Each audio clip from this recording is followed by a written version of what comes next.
Here's the Hostel trilogy ranked. So there are 3 movies.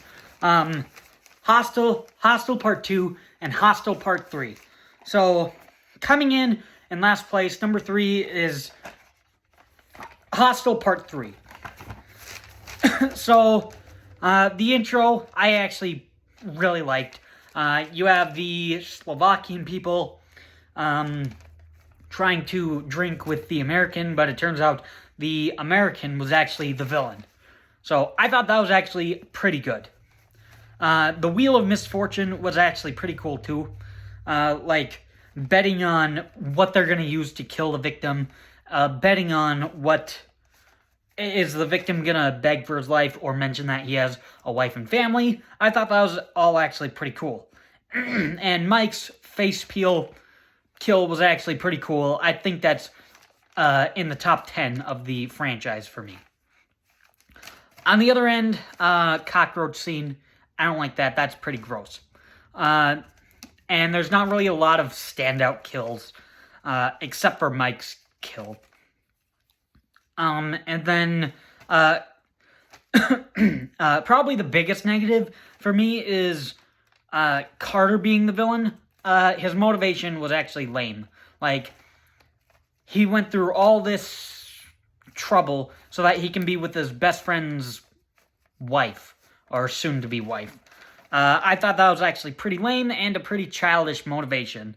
And since he went through all this trouble, he should have gotten a much gorier death. You just see... So his face gets rototilled. That sounds like a good gory kill, but you just see blood gets splat on a wall from the silhouette you see on the wall. So that's actually pretty lame. So Hostel Part 3, I don't hate it. But if I'm in a hostile mood, I'm not going to watch this. So this movie isn't great, but I think it's fine. It's a fine enough movie. It just has like a kind of a bad ending, bad third act, honestly.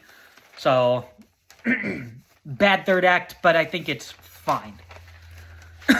Coming in at number 2 is the original Hostel. This movie preys on the fear of being out of your own country, and not knowing anybody, and knowing their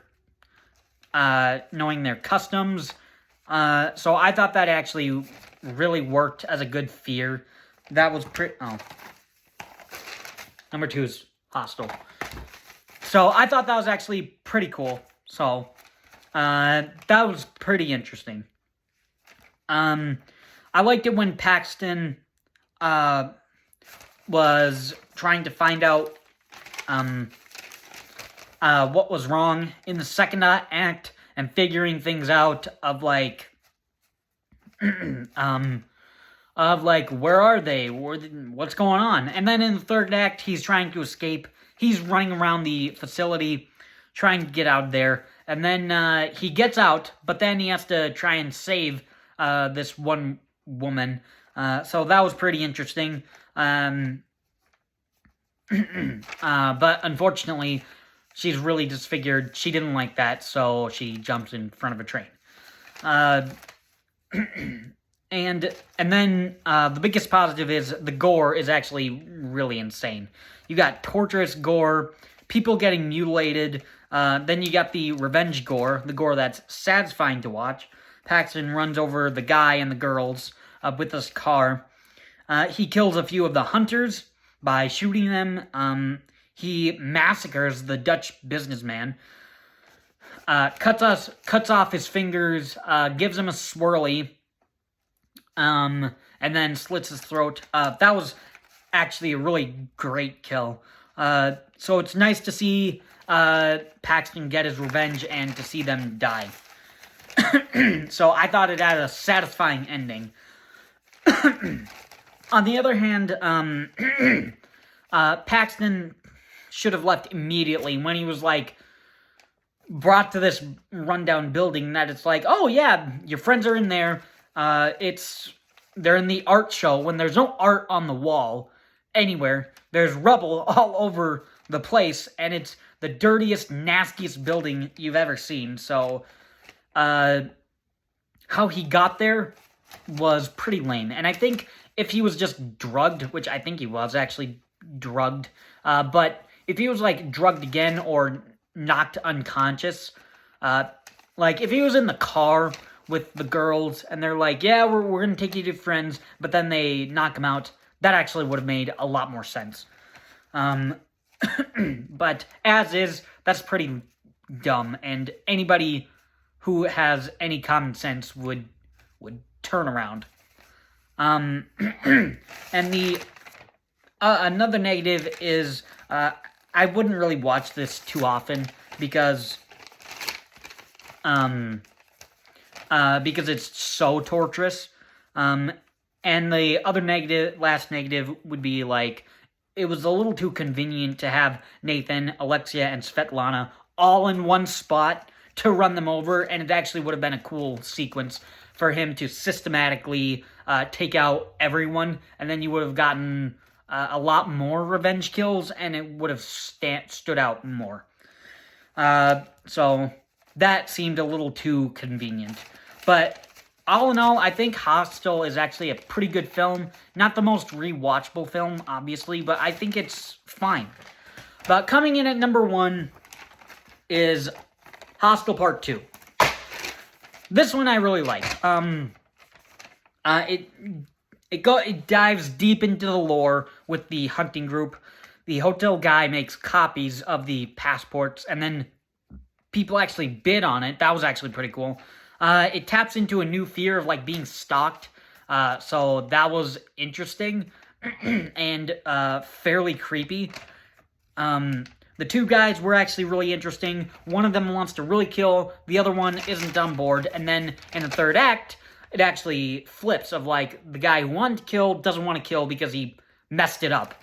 And then the guy who didn't want to kill actually did want to kill because he wants to live out the fantasy of killing his wife without actually doing it. So that was actually very interesting. And the third act is very intense of like the girl, Beth, wants to negotiate to get out there, but the boss says, no, you gotta kill someone and you gotta get a tattoo. So she kills the guy who was gonna kill her. She gets the tattoo and she escapes, and she also kills Axel at the end of the movie. And of course, the gore is really intense. Lorna getting slashed with a scythe is really gory. Probably the best victim sequence in the Hostel franchise. There's a few decapitations. Stuart gets dismembered. So the gore is actually, I think, probably gorier than the first Hostel. So I really liked that. The only negative that I could really think of is it's not really believable when Beth wakes up and everyone is gone. So what, are the tourists involved with the Hostel hunting ground?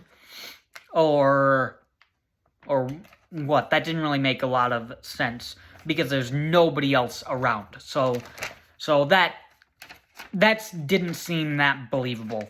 But I mean, like, Hostel Part 2, if you want that experience, Hostel Part 2 actually really gives you that experience well. So Hostel Part 2 comes out as my number 1 favorite Hostel movie. Thanks for watching.